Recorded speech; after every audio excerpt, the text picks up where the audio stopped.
Nelson. Good gravy. A radio host. Found myself 2 million short of a millionaire. Barely understandable. Gee, Monetti. We can rebuild him. Guy's bright as a napkin.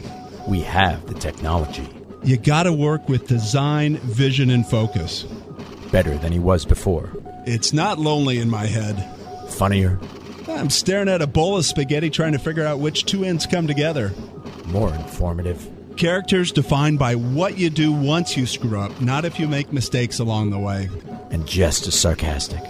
You sausage. Oh, come on! Give us 60 minutes and we'll give you Nelson Radio every Saturday from 2 to 3 p.m. on KTLK AM 1150. With 29 years in the mortgage business and an array of top-level guests visiting the show, Nelson is in a unique position to bring you cutting-edge information on real estate, business, finance, and law. If you have any questions for Nelson or any of his guests, give him a call at 888-888-2136. That's 888-888-2136. Or check him out online at nelsonradio.com. Nelson Radio.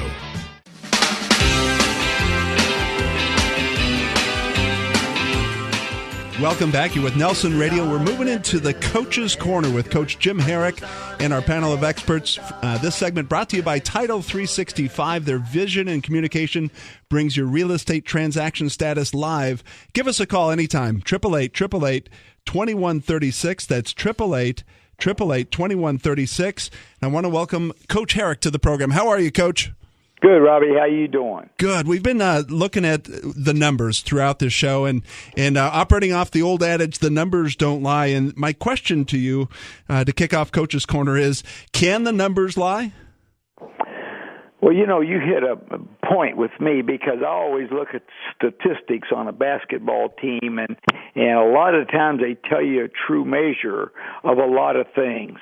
But then there are some players who play the game that do all the things that never show up in the stats. So you've got to have a feeling about just what you want to get accomplished.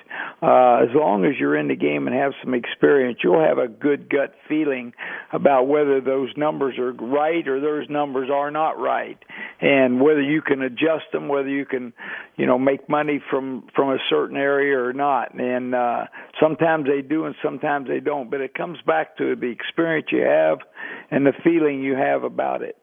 Hey, Coach Mike Fell here. Thanks so much for being on the show.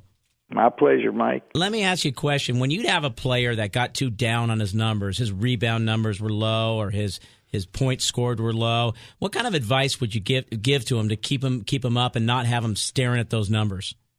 Well, every parent and every coach of a youth coach of a player, all they think about is they want him to score. But you don't have to score to play a good game. All you do is have to play. If you're not touching the ball, go get an offensive rebound. Mm-hmm. Guard somebody, get a rebound, get an assist, get a deflection, dive on the floor, take a charge. There's all kinds of things that you can do to have an effect on the outcome of maybe a purchase, a sale, or something. So there's a lot of things that can go on, and I relate it to a basketball game, a lot of things that can go on that a player can control. A guy brings you mind is Lamar Odom, who plays with the Clippers. He does all the things that never show up in the stats that are good, but he doesn't have a lot of stats, but he's invaluable to his team. It's funny, Coach, because when I was playing ball, my coach would always say, "Hey, Fel, go get everyone some water." So he'd ask me to get stuff too. Well, you can be a cream and sugar guy and still contribute. There you go. Hey, Coach, thanks for being with us. All right, fellas, have a good time. Thanks so much, Bye. Coach.